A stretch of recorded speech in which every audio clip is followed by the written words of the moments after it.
Gracias por esta oportunidad de aprender, Señor, de aprender de ti, de tu palabra. Te pedimos que abras nuestro entendimiento, que nos des sabiduría, para que podamos captar las maravillas de tu palabra, para que podamos, Señor, tener una fe sana, una fe centrada en las Escrituras y en ti, Señor.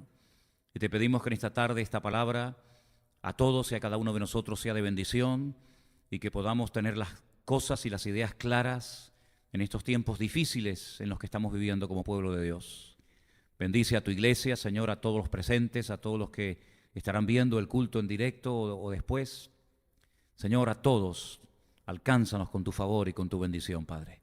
Nos encomendamos a ti en el nombre de tu amado Hijo Jesús. Amén. Cuando hablamos de acontecimientos bíblicos, es muy difícil decir exactamente la fecha.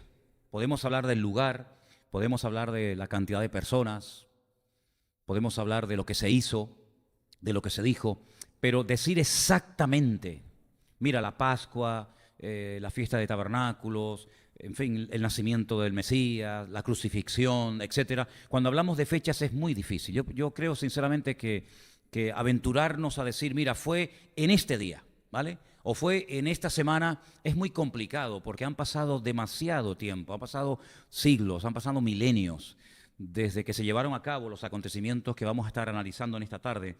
Pero yo lo que quiero dejar bien claro es lo siguiente: no nos preocupemos tanto por el tema de las fechas, ¿sabes? Si fue en marzo, si fue en abril, si fue en este año, si fue... No nos preocupemos tanto porque el objetivo de todo esto no es tanto la fecha.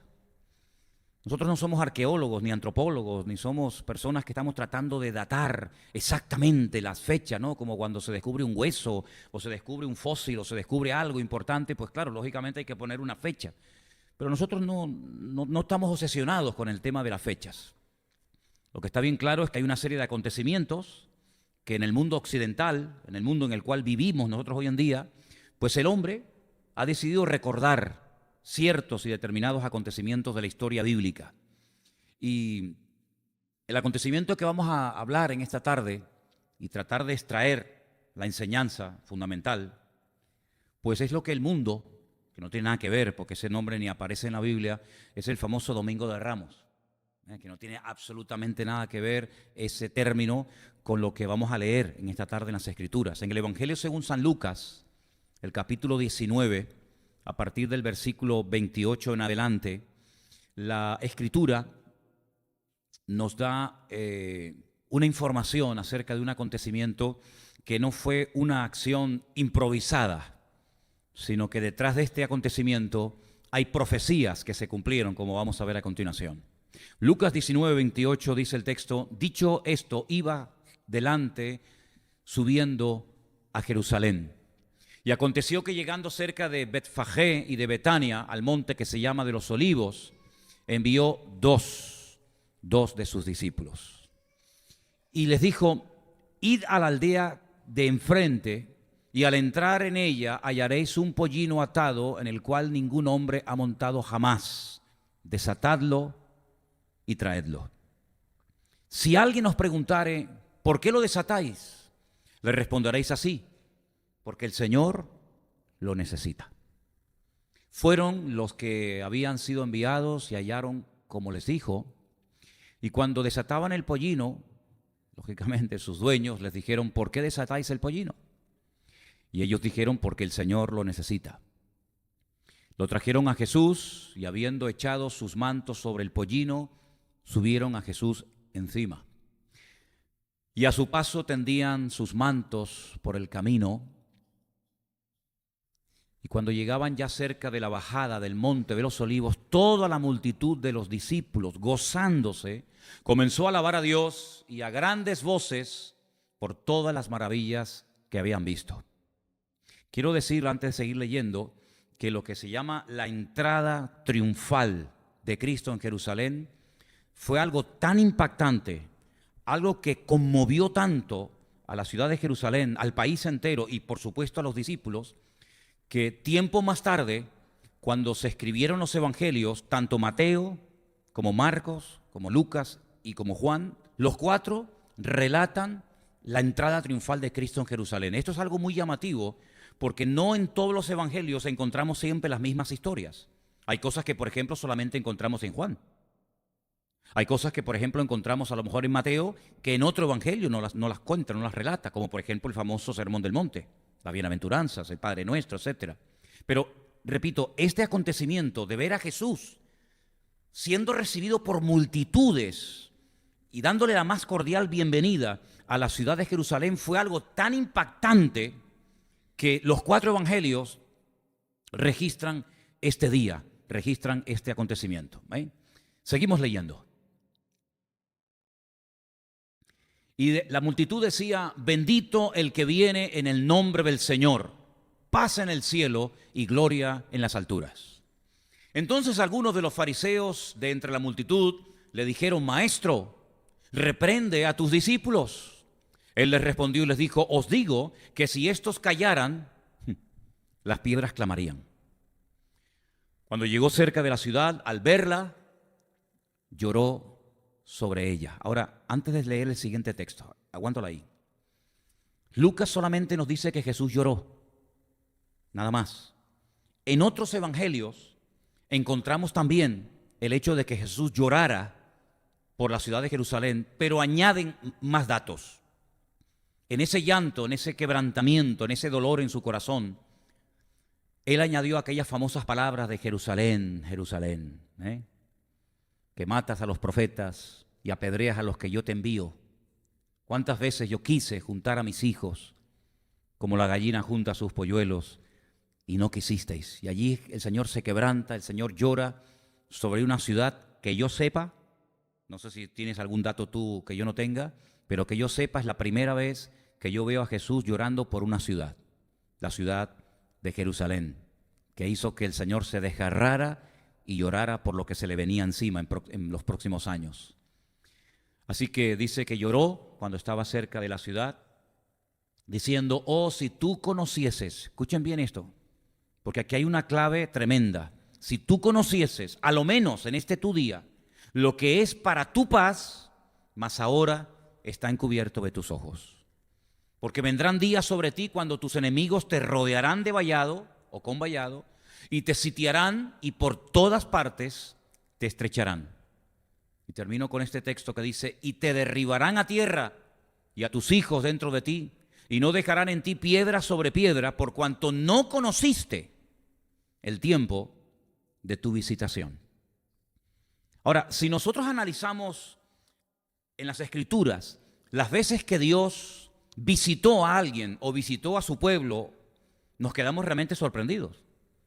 Porque desde el principio de los tiempos, desde el principio de las Sagradas Escrituras, hasta este día de la entrada triunfal de Cristo en Jerusalén, Dios no era un desconocido. Dios se dio a conocer de muchas formas y de muchas maneras en el pasado. El autor de la carta a los Hebreos empieza su carta diciendo que en el pasado Dios se dio a conocer, dice, a vuestros padres a través de los profetas. Pero en estos postreros días Dios se ha revelado, Dios se ha manifestado, se ha dado a conocer de una forma diferente, ¿verdad? Vemos, por ejemplo, que en el jardín del Edén, allí en el primer libro de la Biblia, en los albores de la humanidad, vemos que Dios visitaba y paseaba y tenía comunión y relación con el hombre. Y fue un tiempo maravilloso, no sabemos cuánto duró aquel tiempo.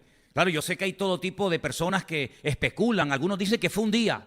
Fíjate, yo no sé si tú lo sabes de eso, pero hay gente que dicen que el día o el tiempo que Adán y Eva estuvieron en el jardín del Edén fue solamente un día. Bueno, ¿qué más da si fue un día o fueron 10 años o fueron 500 años? ¿Qué más da? Sinceramente, ¿eso puede perturbar nuestra fe? Para nada. La cuestión está en que dice la Biblia que Dios hablaba con el hombre y paseaban y tenían una comunión con él tremenda. Pero cuando el hombre es expulsado del jardín del Edén por el pecado, Dios no dejó de manifestarse, no dejó de hablar y de visitar a personas. Y vemos, por ejemplo, en el libro del Génesis, los capítulos 18 y 19, léanlo si quieren esta noche tranquilamente, van a ver que Dios también visitaba personas. Y por ejemplo tienen el caso de Abraham, que fue visitado por el Señor y le revela que hay unas ciudades cercanas a donde él vivía que van a ser totalmente destruidas. Y le profetiza y le dice a su amigo Abraham que al año siguiente de esta visita ellos serían padres. Si Dios seguía visitando personas. Y si sigues leyendo la Biblia, claro, no voy a ir libro por libro, porque si no nos darían aquí, imagínate tú, pero por ejemplo en el libro del Éxodo encontramos que Dios vuelve a visitar a un hombre que lleva 40 años más solo que la una, con una depresión y con un desánimo encima, porque él cuando fue joven, él quiso servir al Señor. Él quiso sacar al pueblo de Israel de la esclavitud y fracasó, porque lo hacía en la carne. No fue algo que Dios le dijo que hiciera. Y tiene que huir al desierto. Y después de 40 años de soledad, fíjate tú de qué nivel, de qué estilo de vida pasó Moisés a estar en el desierto, dice que Dios lo visitó. Y entonces se le presenta al Señor y le habla a través de aquel arbusto que dice que ardía, pero no se consumía. Y entonces el Señor lo llama, lo prepara, lo restaura y le dice, ve a Egipto y saca a mi pueblo porque ha llegado el tiempo de su visitación. Entonces vemos cómo Dios visitó a Adán, visitaba a Abraham, visitaba a Moisés. Vemos cómo Dios visitó a su pueblo en Egipto, después de clamar tanto tiempo, visitó a su pueblo. Vemos cómo al sacarlo de la esclavitud en Egipto, 50 días después de haberlos sacado, los convoca alrededor de una montaña, el famoso monte Sinaí, y Dios visita en persona, con voz audible. Eso fue una cosa tremenda. El acontecimiento más impactante de la historia de la humanidad, sin lugar a dudas, fue la crucifixión y la resurrección del Mesías. Pero el otro acontecimiento que es algo que, si te pones a pensar, es algo increíble, es cuando Dios con voz audible le entrega la ley, le entrega la Torá al pueblo de Israel en el pleno monte Sinaí. Entonces vemos cómo Dios fue visitando a personas en momentos puntuales de la historia. Pero si ustedes leen detenidamente y estudian, porque no es un capítulo para simplemente leerlo, porque es muy profundo, porque ahí se dan fechas y ahí hay que tener mucho ojo y mucho cuidado. Capítulo 9 del profeta Daniel, el Señor le revela al profeta Daniel que desde el día en el que se le permitiera salir del cautiverio babilónico para restaurar Jerusalén hasta la venida del Mesías, pasaría un tiempo. Y cuando el Señor Jesucristo se va acercando a la ciudad de Jerusalén, esa profecía que se le había revelado a Daniel en Babilonia, diciéndole desde hasta, es el día en el que el Señor está montado en aquel pollino de asno. Y ese día se cumple la famosa profecía de Zacarías capítulo 9, versículo 9. Y que dice así, Zacarías 9:9, alégrate mucho, hija de Sión, da voces de júbilo, hija de Jerusalén. He aquí tu rey vendrá a ti, justo y salvador, humilde y cabalgando sobre un asno, sobre un pollino, hijo de asna. ¿Cuántos dicen amén? ¿Cómo podía saber Zacarías? ¿Cómo podía saber ese hombre que nunca vio personalmente a Cristo? Que algún día cuando viniera el Mesías, él en un pollino de asno entraría a la ciudad de Jerusalén. Hombre, lógicamente no lo sabía. Ahí está la revelación. Ahí está la revelación de Dios al profeta Zacarías para que él escriba en su libro, en el capítulo 9, versículo 9, que el Señor Jesucristo entraría no en un caballo blanco, como dice que vendrá en su segunda venida, como rey triunfante y glorioso, sino que entraría humilde, ¿verdad?, cabalgando sobre un pollino de asno, en son de paz. Y por eso Cristo llora antes de entrar triunfalmente en la ciudad de Jerusalén, porque Él sabe perfectamente que el cumplimiento de la profecía de Zacarías y el cumplimiento de las famosas semanas del capítulo 9 de Daniel era ese día. Y entonces Él va y se presenta con sus brazos abiertos en una invitación de amor al pueblo y a la ciudad de Jerusalén. Pero Él sabía perfectamente que aunque en ese momento lo recibieran con palmas y con vítores y poniendo sus mantos en el camino y diciendo aquello de Hosana, bendito el que viene en el nombre del Señor, Él sabía perfectamente que en pocos días la ciudad cambiaría completamente y los mismos que ese día le dieron la bienvenida, los mismos y otros más, pedirían su cabeza delante de Poncio Pilato, la autoridad de la época. La historia hubiera sido completamente diferente. Piénsalo por un instante, ¿eh? Piensa por un instante si el día que Jesús entró triunfalmente en la ciudad de Jerusalén, toda la ciudad se hubiera arrepentido, hubieran entendido que ese era el día de su visitación, que ese era el momento histórico crucial para la historia del pueblo de Israel. Imagínate que toda la ciudad, incluido Anás, Caifás, los escribas, los fariseos, los saduceos, etcétera, etcétera, todos cayeran rendidos a sus pies y se mantuvieran en esa postura. Hombre, yo sinceramente no sé cómo hubiera sido el resto de la historia, porque seguían siendo pecadores, aunque le reconocieran como rey, pero la historia hubiera sido completamente diferente. Fíjense qué diferente la reacción de otra ciudad pagana, como fue la ciudad de Nínive. ¿Se acuerdan? Cuando dice a través de la boca del profeta Jonás, dentro de 40 días esta ciudad será destruida. Es decir, a la ciudad de Nínive, que era una ciudad inmensa, de miles y de miles de seres humanos, le quedaban 40 días de vida. Solamente el Señor sabía que esa ciudad en 40 días desaparecería de la faz de la tierra. Y allí va el profeta Jonás y camina varios días atravesando la ciudad de punta a punta, anunciando y diciendo: dentro de 40 días el Señor dice que esta ciudad será destruida.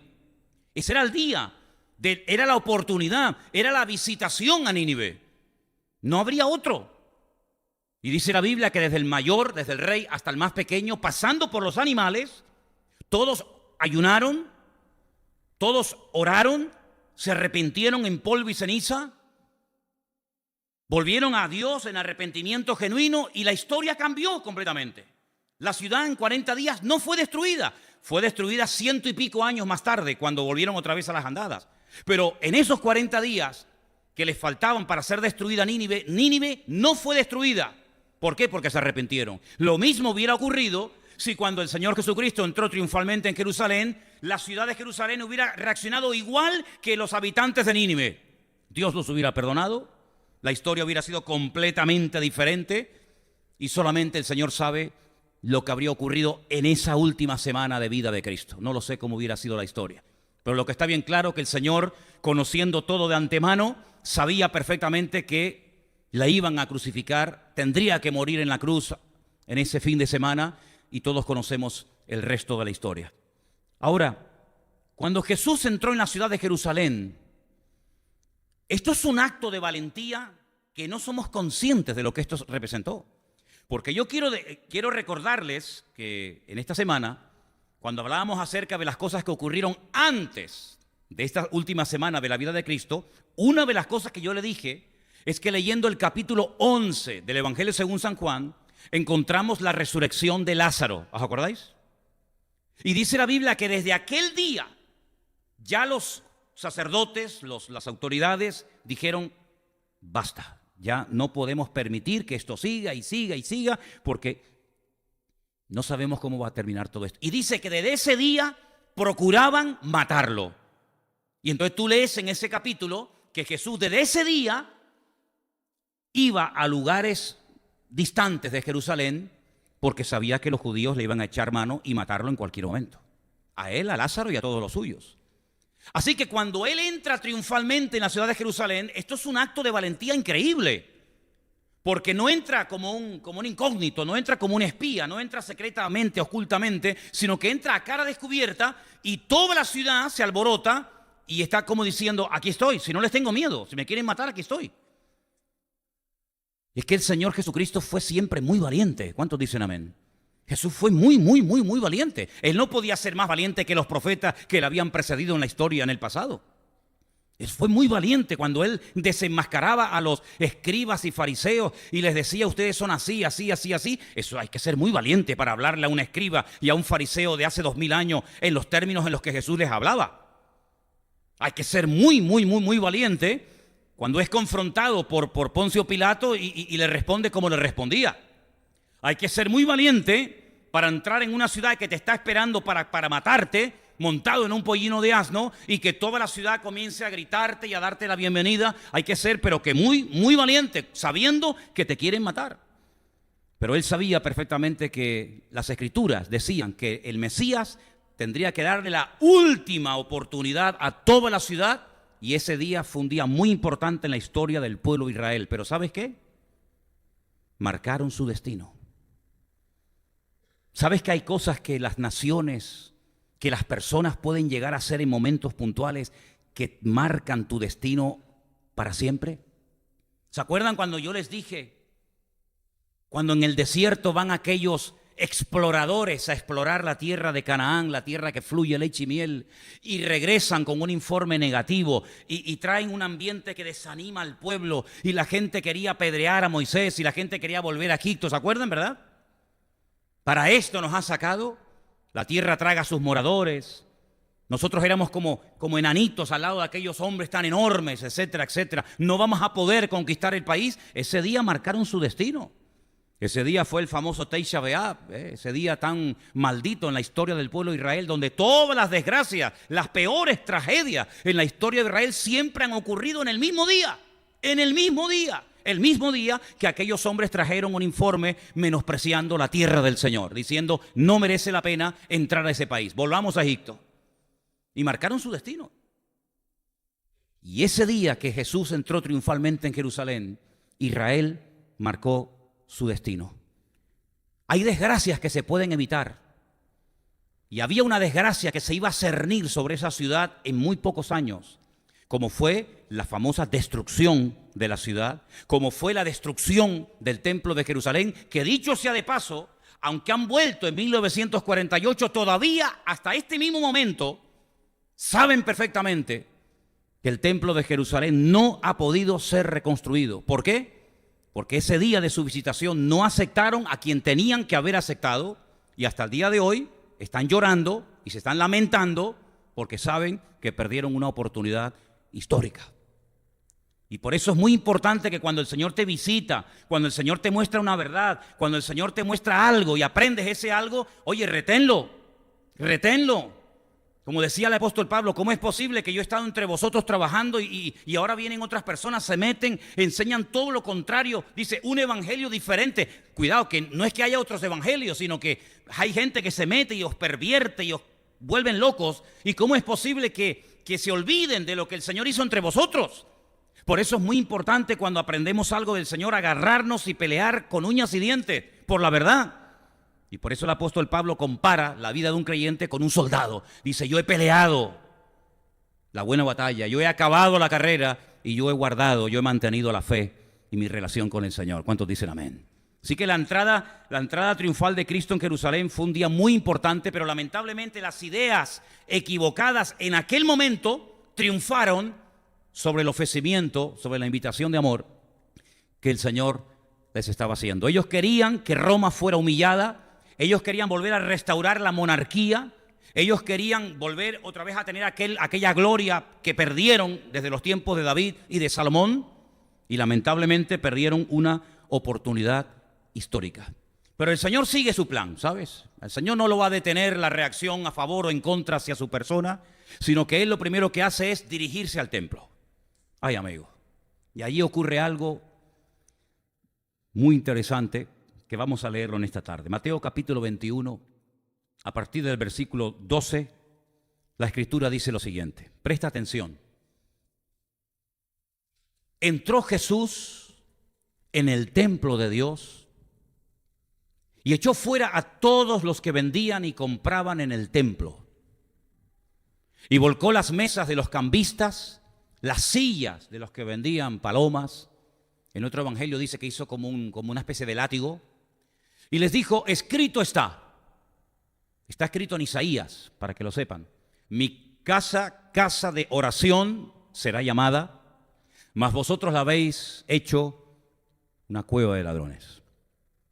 Vinieron a él en el templo ciegos y cojos y los sanó. Pero los principales sacerdotes y los escribas, viendo las maravillas que hacía, y a los muchachos aclamando en el templo y diciendo, Hosana al Hijo de David, se indignaron. Dicho sea de paso, ¿qué significa Hosana? Porque los cristianos a veces dicen cosas y cantan cosas que no saben lo que significan. Hosana, Hosana, Hoshiana, como dice en hebreo. ¿Qué significa? Dios, sálvanos, sálvanos, sálvanos. Hosana, Señor, sálvanos. Y dijeron, ¿oyes lo que estos dicen? Y Jesús le dijo, sí. ¿Nunca leíste de la boca de los niños y de los que maman, perfeccionaste la alabanza? Y dejándolo salió fuera de la ciudad a Betania, dice, y posó allí. Ahora, fíjense qué interesante. Jesús entra en un templo que las últimas ampliaciones Habían tardado más de 40 años en llevarse a cabo, las llevó a cabo Herodes. Era un templo precioso. Les impactó mucho a los romanos cuando conquistaron Judea y llegaron a la ciudad de Jerusalén ese templo. Claro, Roma tenía tantas ciudades, tantos países conquistados, pero lo que vieron los romanos en ese templo en Jerusalén nunca lo habían visto, y así lo registra la historia, en ninguna parte del mundo. Porque todos los templos cuando se levantan a divinidades, se levantan a dioses. ¿Se acuerdan cuando robaron los filisteos el arca del pacto? La llevaron a su templo. ¿Y a quién tenían dentro del templo? A Dagón, aquel ídolo que era mitad hombre, mitad pez. Y los templos se levantan para dioses, para divinidades. Astaroth, Milcón, Moloch, Quemos, o tantos que existen hoy en día. Pero el templo de Jerusalén estaba vacío de imágenes, estaba vacío de estatuas. Y los romanos cuando entraron vieron un templo tan bonito, vieron un templo tan grande, pero se reían porque decían, esta gente está loca. Han levantado un templo tan grande, ¿para qué? ¿Dónde está vuestro Dios? O vuestros dioses. Sin embargo, para ellos fue muy impactante ver que el Dios de los judíos no podía tener ningún tipo de representación humana, ¿verdad? No se podía dar una forma a Dios. Y el Señor se cuidó mucho a lo largo de la historia de que no se hicieran imágenes de Dios. Y qué curioso, ¿eh? Hay imágenes de su madre, hay imágenes de santos o de profetas o apóstoles que vivieron en el pasado, hay imágenes incluso de Jesús, pero no hay imágenes de Dios. No hay una imagen de Dios. Y en ese templo los romanos se quedaron con la boca abierta porque vieron que era un templo aparentemente vacío. Pero es que el Señor no necesita que le hagamos forma con nuestras manos. Amén, hermanos. Cuando el Señor entró en ese templo, había muchos atrios, había muchos patios. No es que se entraba directamente, sino que depende si eras gentil, si eras mujer, si eras sacerdote, si eras sumo sacerdote, podías ir a ciertos y determinados lugares. Había muchas divisiones internas dentro del templo. Pero prácticamente en la entrada, en la puerta, había lo que la Biblia denomina los cambistas. Los cambistas. Los cambistas eran las personas que estaban ahí esperando hacer el agosto. ¿Me explico? Esto me hace recordar mucho cuando llega este día en el que la gente va a los cementerios a ponerle flores a sus difuntos. ¿Quiénes están en la puerta? Los vendedores de flores. Y se frotan las manos, ¿no? Diciendo, vamos a vender hoy, en este día, más flores que en todo el año. Veía hace unos días unas imágenes de un río en África, donde a este lado estaban los leones allí agachados. Al otro lado, miles, millones de cebras y de ñus, y los leones esperando. Tienen que cruzar, tarde o temprano tienen que cruzar. Los que escapen de los, ¿cómo es? De los cocodrilos que hay en el río, el que logre escapar, aquí lo estamos esperando. Y llevan semanas los leones allí agazapados esperando que vengan esas multitudes de animales, porque o comes ese día, o sabe Dios cuándo volverás a comer. Los cambistas eran personas que vivían de los peregrinos, que venían de todas partes del país y del extranjero. Y en aquellos tiempos, pues como hoy en día, existían muchas monedas. Existían las monedas de los romanos, las monedas de los griegos, las monedas de los egipcios. En fin, había un montón de tipos de monedas. Pero esas monedas no se usaban en el templo. El templo tenía acuñada una moneda. Y entonces los cambistas lo que hacían es que le cambiaban a la gente las monedas extranjeras por las monedas del templo y cobraban una maá. Una maá es una comisión. Porque todas las personas que llegaban al templo tenían que pagar un impuesto. Ustedes saben eso, ¿verdad? Es como si ustedes por venir aquí tienen que pagar un impuesto. Bueno, en el templo era normal, tenían que pagar medio ciclo. Medio ciclo. ¿Y cuánto equivale un medio ciclo? 2 días de trabajo. Tú trabajas 2 días, sería el equivalente a 2 denarios, pues medio ciclo son 2 denarios. Y todas las personas tenían que pagar en la moneda del templo. Es decir, que si ustedes traen monedas de Roma, de Egipto, de cualquier otro país, yo te las cambio, pero a cambio de una comisión. Y claro, no es que venían 10, ni 12, ni 100, ni 200, venían miles y miles y miles de personas de todas partes del mundo. A la fiesta de la Pascua, por ejemplo, que era cuando el Señor entró triunfalmente en Jerusalén y entró al templo. Y en el caso de que tuviera que darte cambio, te cobraba otra comisión. Es decir, que aquello era un negocio redondo. Y aparte de eso, los cambistas también te vendían animales, palomas, ovejas, corderos. ¿Para qué? Para el sacrificio. Había algunas personas que traían sus animales. Pero ¿sabes cómo se llamaban a esos puestos donde se vendían animales en el templo de Jerusalén hace 2000 años? Las tiendas de Anás. Lee la historia y verás. Las tiendas de Anás. El que tenía el monopolio del cambio de divisas, del cambio de dinero y de la venta de animales para el sacrificio en el templo de Jerusalén era nada más y nada menos que Anás. Es como estos curas que dejan entrar a las bodas y a las misas y a los bautismos y a las comuniones a los fotógrafos que le dan después comisión. Y al que no le da comisión al cura, no entra. ¿Te das cuenta? Pues allí estaban esta gente. Y entonces, ¿qué pasaba? La gente venía con su corderito, la gente venía con su cabra, la gente venía con su animal. Y claro, te llegaban los sacerdotes y te decían, ese animal no sirve. ¿Por qué? Porque no es kosher.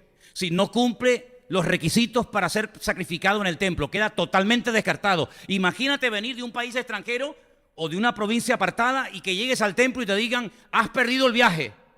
No puedes presentarte delante de Dios con las manos vacías. No es como hoy en día, sino que todo el que entraba al templo tenía que presentar un sacrificio. Y si el animalito que yo compré con toda mi ilusión y con todo mi esfuerzo me dicen que no sirve, queda descartado, ¿qué hago ahora? Bueno, le puedes comprar aquí uno a estos señores, pero ellos te lo van a vender al precio que ellos pongan.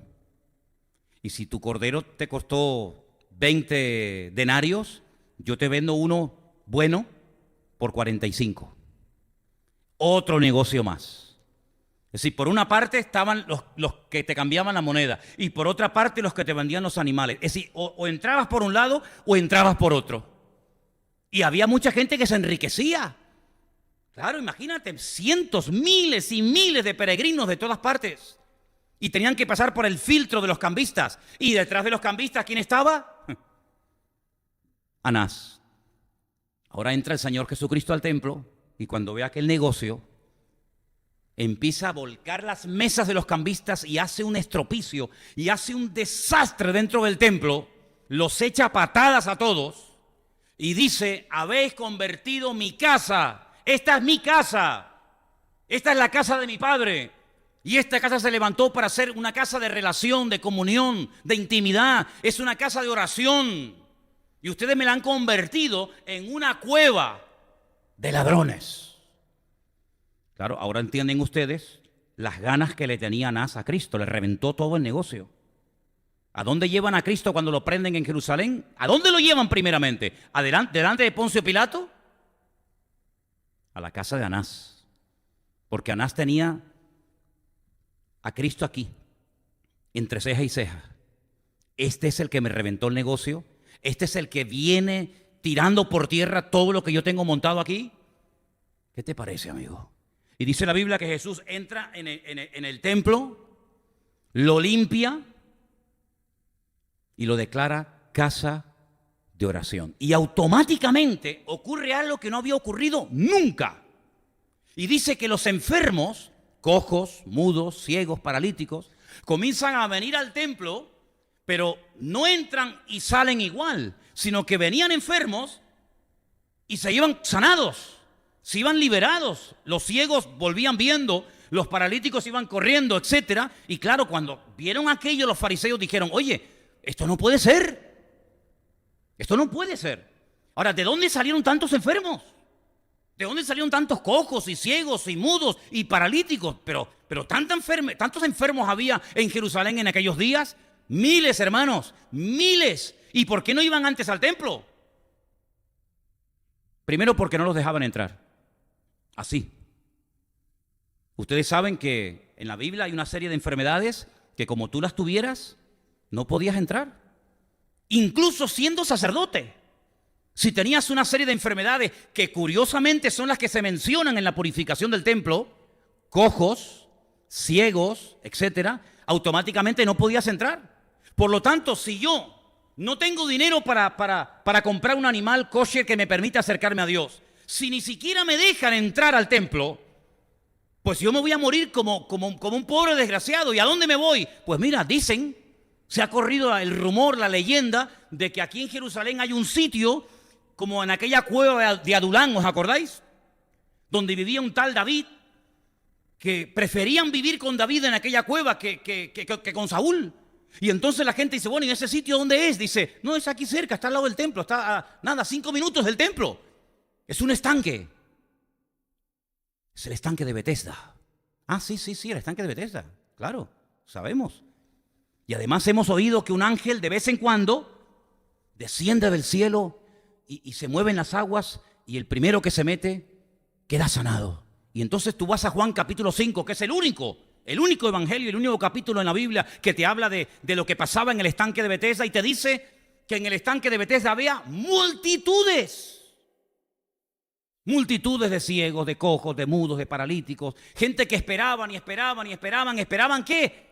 Esperaban algo que nunca ocurrió. Nunca nadie fue sanado en Betesda, pero la gente estaba esperando el milagro, esperando el cambio, atormentados. Y este decía, es que yo no tengo la velocidad que tiene el otro, y por eso llevo aquí 38 años esperando, y cada día estoy peor. Y el Señor le dijo, mira, levántate, por favor, levántate, toma tu lecho y anda. Y este hombre, en agradecimiento, sale al templo, y nada más llegar al templo le para y dice, ¿tú dónde vas? ¿Tú dónde vas? No, yo voy al templo, voy a darle gracias al Señor. Y dice, no, pero es que hoy es Shabbat, es que no se puede hacer estas cosas. ¿Cómo llevas tú una carga debajo del brazo? Bueno, es que a mí hace un rato un señor allí me sanó y me dijo, toma tu lecho y anda. Y si, ¿quién te sanó? Dice, no sé. ¿Pero no sabes quién te sanó? Dice, no sé quién es. Y dice que al día siguiente se lo encuentra en el templo y le dijo, yo soy Jesús, yo soy el Mesías.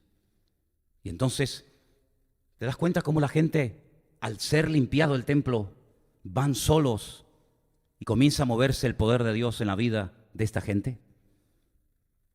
La envidia mata, los celos son terribles, y los religiosos que solamente ofrecen eso, religión muerta y vacía, tienes que hacer y hacer y hacer y hacer y hacer, y como no lo hagas, palo en la cabeza. No ofrecían esperanza a la gente, no ofrecían sanidad a los enfermos, no ofrecían vida, porque ellos mismos estaban muertos. Pero mira, si alguien los definió, es tremendo, porque no me digan a mí que el Señor ahí se pasó. El capítulo tal vez más fuerte y duro de la Biblia, Mateo 23, donde le dice, ustedes ni entran ni dejan entrar. Ustedes son capaces de recorrer mar y tierra para ganar a uno, y una vez que lo ganan lo convierten en 2 veces más hijos del infierno que antes. Ustedes son como los sepulcros blanqueados, que por fuera le dan una mano de cal una vez al año para dejarlos bonitos, pero por dentro, si los abres, están llenos de huesos. Entonces, cuando llegaron al templo y vieron que allí había la presencia del Señor, automáticamente dice que comenzaron a alabar a Dios. Comenzaron a cantar, no eran levitas, no eran músicos profesionales, pero brotó la espontaneidad. ¿Por qué? Porque sus corazones estaban agradecidos. ¿Cuántos dicen amén? Y todo eso que se dice, no, el famoso Domingo de Ramos, déjate Domingo de Ramos historia. Lo que la Biblia habla de este día es la entrada triunfal de Cristo en Jerusalén y a continuación la purificación del templo. Ahora, hoy en día no hay templo. Eso es una tragedia, ¿eh? No hay templo. Bueno, ¿y por qué no lo construyen, por ejemplo, en Estados Unidos, donde hay millones de judíos? Es que no se puede. Hay sinagogas, pero templo solamente puede haber uno. Y tiene que ser allí. Como allí no se puede, ¿qué hacemos? Pero el Señor abrió la puerta y le dice a judíos y a gentiles, no os preocupéis, hermanos, yo no quiero que ignoren esta gran verdad que voy a estar a punto de compartir con todos ustedes. Que vuestros cuerpos ahora se han convertido en el templo del Espíritu Santo de Dios, el cual mora en vosotros. ¿Cuántos dicen amén? Esto es una cosa que he cambiado el rumbo de la historia para siempre. Y ahora nosotros somos ese templo, pero no lo contaminemos, ¿vale? No lo convirtamos en una cueva de ladrones, sino mantengamos ese templo limpio. Porque dice la Biblia que todo nuestro ser, espíritu, alma y cuerpo, lo dice Pablo a los tesalonicenses en una de sus cartas, se ha guardado irreprensible hasta la aparición de nuestro Señor Jesucristo. Es decir, Cristo quiere que haya limpieza, que haya orden en tu mente, en tu cuerpo, en tu casa, en tu economía, en tu familia, en todas las áreas de tu vida, que haya orden. Y cuando hay orden, hay paz. Y cuando hay paz es porque hay orden. Y eso es lo que no había en el templo de Jerusalén. Por eso Cristo tiene que entrar y tiene que limpiarlo de adentro para afuera, porque el ser humano es un experto en cambiar o intentar en cambiar a la gente de afuera para adentro. Sin embargo, el Señor es mucho más profundo que todo eso. El Señor, ¿de qué sirve que pintemos la pared? ¿De qué sirve que cambiemos el aspecto exterior si luego por dentro nuestro corazón no está en línea y no está alineado con la presencia del Señor? Y eso es lo que el Señor vino a hacer, a poner orden, a traer libertad a los cautivos, a darle vista a los ciegos, a pregonar el año de la libertad gloriosa para todos los hijos de Dios. Y eso es lo que nosotros en estos días, que no sé si esta es la fecha, yo no sé, yo no soy experto en fechas, ¿me entienden? No sé si es ahora que toca o es la semana que viene, me da igual. Yo lo único que sé es que mi Señor hace 2000 años entró en una ciudad llamada Jerusalén montado en un pollino de asno conforme a las Escrituras y nunca nadie lo volvió a hacer. No hay otro registro histórico de una persona, de un profeta, de un rey o de quien sea que entrara de esta manera triunfalmente en Jerusalén. No lo hay. Ahora, ¿por qué a los fariseos y a los escribas y a los religiosos les molestó tanto esta entrada triunfal de Cristo? Bueno, hay muchos motivos. Primeramente, como te dije antes, la envidia y los celos son terribles. Pero no te olvides que en esos días, como en estos días, se está celebrando la fiesta de la Pascua. La fiesta de la Pascua en hebreo se llama Pesaj. ¿Y Pesaj qué significa? Saltar. Esto es Pesaj, es dar un brinco, es dar un salto. Porque dice la Biblia que cuando estuvieron esclavos en Egipto, el ángel de la muerte saltaba, pasaba a la casa de al lado porque veía la sangre pintada en la puerta, en los postes, en el dintel de la casa y saltaba y no había muerte en esa casa, había muerte donde no se pintaba la puerta con sangre, como una señal de creer y de obedecer la palabra de Dios, ¿verdad? Y en la fiesta de Pesaj, en la fiesta de la Pascua, pues era una fiesta que estaba cargada de un simbolismo tremendo. No se podía ni se puede comer nada con levadura, ¿verdad? Para recordar la premura, la rapidez con la que tuvieron que salir los esclavos de Egipto, que no había tiempo ni para que el pan leudase, y por eso, oye, comer pan sin levadura, se comían y se comen hierbas amargas, muy amargas, mojadas en agua salada, para recordar las lágrimas que cayeron de los ojos durante muchos siglos por la esclavitud, por las injusticias de los egipcios hacia ellos, y la amargura de la esclavitud. Se come un postre llamado caroset, que es como una especie de bloque, muy marrón, con mucha canela por encima para recordar, para no olvidar nunca los ladrillos que hicieron, ¿verdad?, para las casas y los templos del faraón. Se tomaban diferentes copas de vino recordando promesas de liberación, de milagros que el Señor haría en el futuro. Y finalmente, lógicamente, como no podía ser de otra manera, el plato fuerte de la noche, que no era un par de huevos fritos con patatas, por cierto, sino era un buen pedazo de cordero. ¿Cuántos dicen amén? Qué rico el cordero, ¿sí o no? Lo lamento por los vegetarianos, no saben lo que se pierden, pero yo puedo decir que Cristo no era vegetariano. Cristo no era vegetariano. Cristo, el Señor en su palabra mandó a comer carne, y en esta ocasión carne de cordero, ¿verdad? Y entonces dice la Biblia que en esa noche pues estaba la gente expectante porque iba a ser ya la última oportunidad para el faraón. Ya había tenido 9 plagas que le habían reventado el país, las cosechas. Bueno, terrible. La última visitación, la última oportunidad, el último toque de trompeta iba a ser o te preparas, amigo, o te mato al primogénito. ¿Por qué? Porque tú te has metido con mi hijo, tú te has metido con mi pueblo Israel, que es mi hijo, y yo me voy a meter con el tuyo. Tú al mío me lo has querido matar, de hecho me has tirado al río Nilo miles de hijos míos, y yo voy a dejar a Egipto sin cabeza. Cuando tú mueras, Egipto se va a quedar sin cabeza, sin heredero, porque tu primogénito va a morir. A menos que seas humilde y pongas sangre en la puerta de tu palacio y yo, Pesaj, yo saltaré, yo pasaré y no habrá muerte en tu casa. Esta es la última advertencia que te hago. Es la última oportunidad que tienes en la vida. O la tomas o la dejas. Lamentablemente todos sabemos lo que pasó. Faraón no aceptó. Faraón se empecinó en llevarle la contraria al Señor, su hijo murió, Egipto echó al final a los hijos de Israel, salieron con mano poderosa, etcétera, etcétera. Y todo eso se estaba celebrando el día o la semana en la que el Señor entró triunfalmente en Jerusalén. Y entonces, ¿qué ocurría? Que el sumo sacerdote se tenía que ir a un pueblecito muy cerca de Jerusalén, hacia el sur, que se llama Betlehem, Belén. donde se criaban los corderos para el sacrificio del templo. ¿Dónde estaban los pastores la noche que se abrieron los cielos y los ángeles dijeron que había nacido el Mesías? ¿Dónde estaban? Estaban en Belén, allí se criaban los corderos. En Jerusalén no se crían animales, se criaban un poquito al sur, 7, 8 kilómetros al sur, en Belén. Y se iba el sumo sacerdote a Belén y cuando volvía con 2 corderos, por si acaso uno no cumplía los requisitos, y lo tenían que examinar, que si la pezuña, que si el ojo, que si los pelos, que si las no sé qué, pues cuando venían, toda la ciudad de Jerusalén salía por una parte opuesta por la puerta que Cristo entró y todo el mundo decía exactamente lo mismo, exactamente la misma frase que le dijeron a Cristo cuando entró montado en el pollino de asno: bendito el que viene en el nombre del Señor. Baruch haba Beshem Adonai.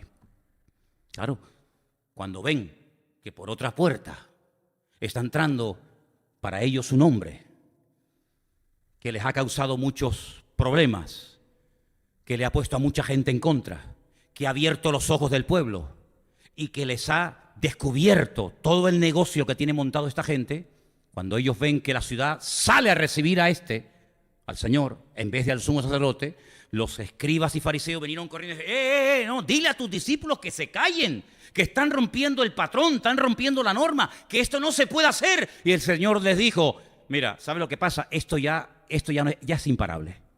Ya, aunque yo les diga que se callen, las piedras se pondrían a alabar. Oye, hubiera sido bonito, ¿no? Hubiera sido bonito ver cómo las piedras alaban al Señor, ¿no? Pero yo prefiero alabar al Señor que una piedra. El Señor nos dio el privilegio hacia nosotros, ¿verdad? Y entonces ya no hay marcha atrás. En esa semana ocurren cosas tremendas, todo va muy rápido. Quiero decirles como dato, se lo dije el otro día, se lo recuerdo, que en la última semana de la vida de Cristo se cumplen más profecías que en todo su ministerio. Es una semana muy intensa, donde ocurren muchas cosas. Una semana, como les dije el otro día, donde él ya había advertido lo que iba a pasar. Pedro, ven para acá, te va a pasar esto, esto y esto. Judas, ven para acá, esto y esto. Es en esa semana donde él cumple otra profecía, que leeremos más adelante, donde establece algo que ya se venía anunciando, pero que nunca se había llevado a cabo, que es lo que se llama el Brit Hadashah, es decir, lo que nosotros llamamos el Nuevo Testamento. ¿Cómo se llama el Nuevo Testamento en hebreo? El Nuevo Pacto. Bueno, pues el Señor decía que en los últimos tiempos haría un nuevo pacto. Y el Señor, esa noche del Seder de la Pascua, esa noche en el que Él está sentado en la mesa con sus discípulos, que es una noche muy bonita, hermanos, es una noche muy especial. Hay unos libros, se llaman la Adajá, que es donde te cuenta lo que se tiene que hacer, cómo se tiene que orar por los niños, qué historias se tiene que decir. Hay unas masas que se hacen con un muñequito dentro, ¿verdad?, que tienen que encontrarlo los niños. En fin, hay todo un simbolismo. Se come muy rápido con los zapatos puestos, como si fueran a emprender un largo viaje, no como en otras ocasiones que se relajaban, ¿verdad? Tenemos toda la noche por delante. Bueno, pues en esa noche el Señor coge ese pan sin levadura y no dijo lo que se decía y se sigue diciendo hoy en día en todas las casas de Israel o del mundo donde se celebra la Pascua.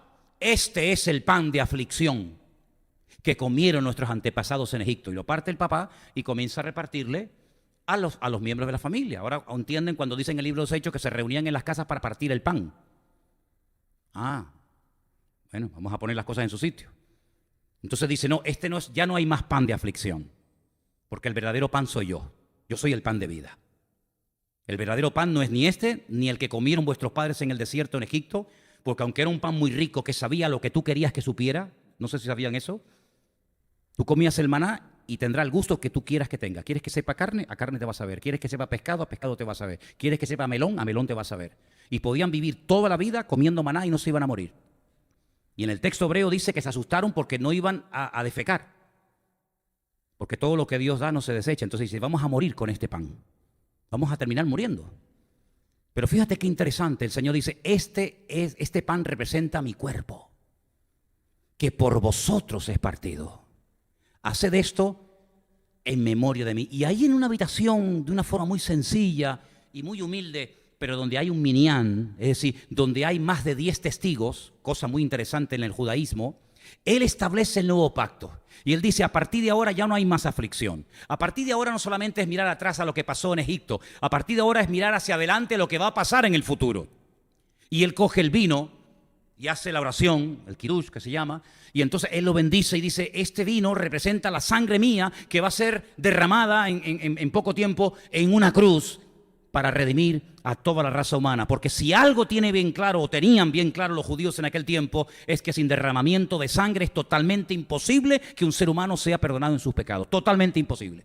No hay forma que un judío pudiera tener la conciencia tranquila, entre comillas, recibir el perdón o la justificación temporal de sus pecados si no presentaba un animal y corría la sangre. Es imposible. Por eso cuando llegó Abel con aquellos melones y peras y sandías y no sé qué, el Señor dice, ¿esto qué es? ¿Tú te consideras justo? ¿Tú no derramas sangre? Mira tu hermano me trae lo que yo he dicho, un animal que tiene que morir. Porque ya sois pecadores, ya no sois santos como era vuestro padre y vuestra madre en el jardín del Edén. Entonces tú vienes a mí y no reconoces tu inmundicia, no reconoces tu pecado y vienes como yo necesito derramar sangre. Y entonces le dijo el Señor, estás obrando mal, por eso tienes decaído tu semblante. Y bueno, todos sabemos el resto de la historia, ¿no? Entonces, cuando venía el sumo sacerdote, sabía que los corderos tenían que morir en el templo. Pero fíjate qué curioso que al principio del ministerio de Cristo alguien dijo algo tremendo, que como que lo dijo y no se acordaba nadie. Y dijo, este es el Cordero de Dios que quita, no que tapa, que quita el pecado del mundo. Y no como el sumo sacerdote que todos los años tenía que presentar sacrificios, ¿verdad? Sino que lo quita para siempre. Y nos da la fortaleza interior, nos da su presencia, su Santo Espíritu, dice, para que podamos hacer lo que le dijo a aquel hombre, vete y no peques más. ¿Se puede vivir sin pecar? Pregunto, ¿se puede vivir sin pecar? La mayoría vais a decir, no, pues yo digo que sí, lo que pasa es que no lo hacemos. Pero el Señor nos ha enseñado en su palabra los principios para vivir sin pecar. Claro, uno dice, ¿cómo es que somos humanos, que no sé qué? Pero en la Biblia, si hiciéramos todo lo que el Señor nos manda, viviríamos sin pecar. Porque Él nos ha dado la fortaleza, nos ha dado su Espíritu Santo, nos ha dado las instrucciones, nos ha dado todo para que vayamos y no pequemos más.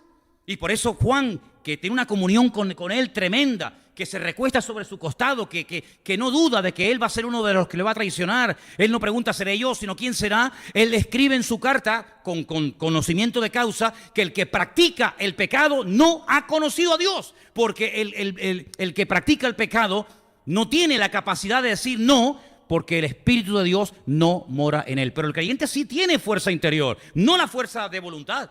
No, esa olvídate, sino la fuerza de Él. Por eso Pablo decía, todo lo puedo en Él. En Él sí lo puedo todo, en mí no puedo nada. Separado de mí nada podéis hacer, pero en Él todo lo puedo en Cristo que me fortalece. Y por eso aguantaba cosas que uno dice, ¿cómo pudo aguantar tanto este hombre? Bueno, porque estaba en Cristo, y cuando uno está en Cristo, aguanta la pérdida de un ser querido. Y tú dices, pero ¿cómo puede ser que esta mujer, que este hombre, que este padre, que esta madre está aquí y tiene una fortaleza que ni tengo yo? Porque en ese momento de angustia, de prueba en la vida, uno como que se refugia más en el Señor, y el que busca de Dios tiene una fuerza que deberíamos de tenerla todos los días, pero lamentablemente parece que a veces tenemos que ser probados o sacudidos, ¿verdad?, para buscar más de Dios. Pero si pusiéramos en práctica la vida de Cristo en nosotros, no pecaríamos. Pero lamentablemente muchas veces nuestra fe es una fe muy teórica y no es una fe práctica como la tenía el Señor. Pero para ir concluyendo, esa entrada triunfal de Cristo marcó un antes y un después.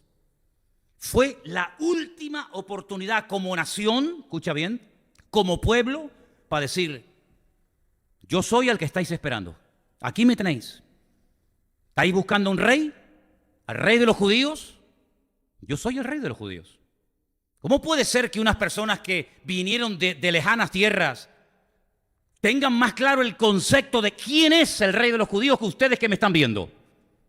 Cuando el Señor dijo, las obras que yo he hecho, ningún profeta las hizo. Cuando le fueron a matar y dijo, ¿por qué me matáis? ¿Por qué obra me queréis matar? Dice, porque las obras que yo he hecho entre vosotros nadie las ha hecho. Pero no le reconocieron como rey.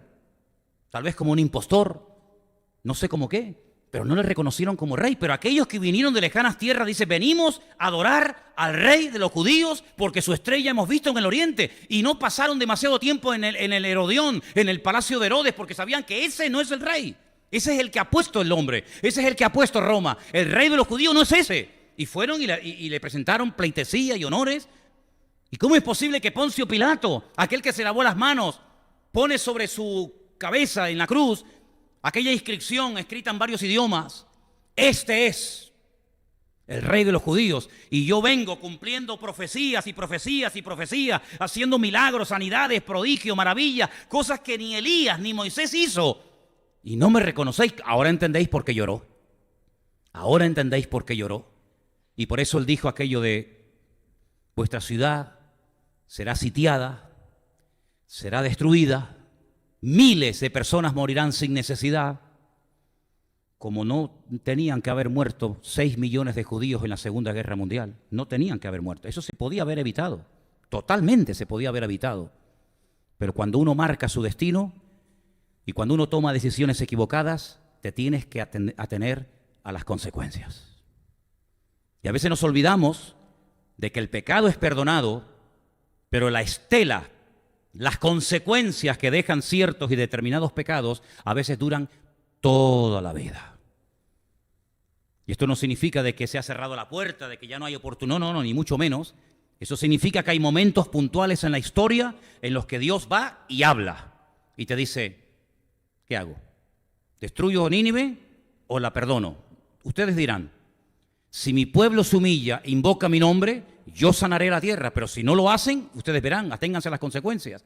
Y el pueblo de Israel entró en una espiral que le duró siglos, porque lamentablemente rechazaron a aquel Mesías verdadero que era nuestro Señor Jesucristo. Pero gloria al Señor que nosotros hoy en día podemos decirle a Cristo que entre triunfalmente en nuestras casas, que entre triunfalmente en nuestras... ¿Y saben qué? Lo que está ocurriendo ahora en Israel, nunca ha habido en toda la historia de ese pueblo tantos judíos mesiánicos, es decir, tantos judíos que están reconociendo que el verdadero Mesías es aquel que a nivel nacional se rechazó, como en los últimos tiempos. Están floreciendo congregaciones por todas partes del país.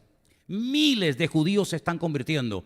Y en las últimas estadísticas dicen que ya hay más de 45.000 judíos mesiánicos alabando al Señor, y muchos de ellos jugándose la vida porque han reconocido que el Señor Jesucristo es el camino, la verdad y la vida, y que nadie va a Elohim, nadie va al Padre, sino solamente a través de su Hijo Jesús. Las vueltas que da la vida, ¿no? Pero gloria al Señor que muchos de los que estamos aquí, por no decir todos, tenemos bien claro que el Señor Jesucristo es el Rey y que solamente lo adoraremos y le serviremos a Él. ¿Cuántos dicen amén? Cierra tus ojos ahí donde estás, por favor. Aleluya. Deja que entre triunfalmente el Señor en tu vida. Deja que el Señor limpie tu templo y que eche fuera todo lo que no tiene que estar ahí. Él sabe cómo hacerlo.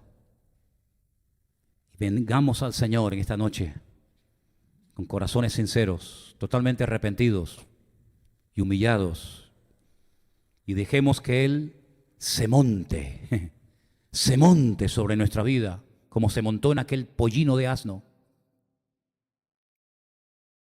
y que tengamos la humildad de reconocerle a Él como nuestra autoridad. Él es amplio en perdonar. Él tiene el mismo poder para restaurar, para levantar, para sanar, para bendecir que hace 2000 años. Él no ha cambiado. Él es el mismo, ayer, hoy y por los siglos.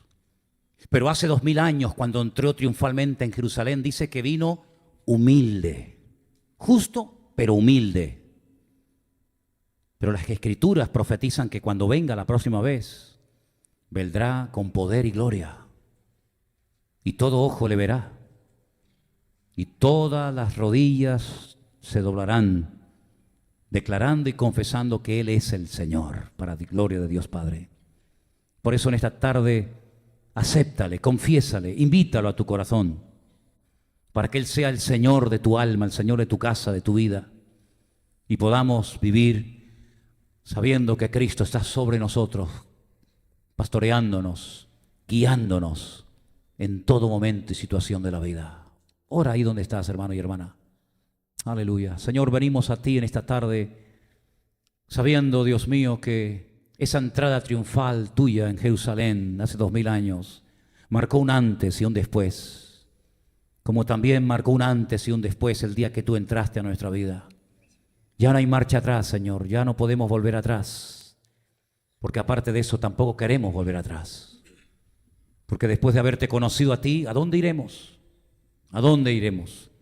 Si el único que ha llenado nuestro corazón y nuestra vida ha sido tú, Señor. Por eso en esta noche te pedimos que esa paz, que sobrepasa todo entendimiento humano, nos guarde todos los días de nuestra vida, Señor Jesús. Gracias, Padre. Ven a nuestra vida. Ven y entra triunfalmente en nuestros corazones. Te rendimos nuestra voluntad a ti, Señor. Y queremos aprovechar el tiempo de visitación de Dios, porque sabemos que Dios visita, que Dios llama, que Dios golpea la puerta de los corazones de los seres humanos. Y nosotros en esta tarde te abrimos de par en par nuestra vida a ti, Señor Jesús. En tu santo nombre pedimos todo. Amén y amén. Pónganse de pie conmigo, hermanos, en esta noche.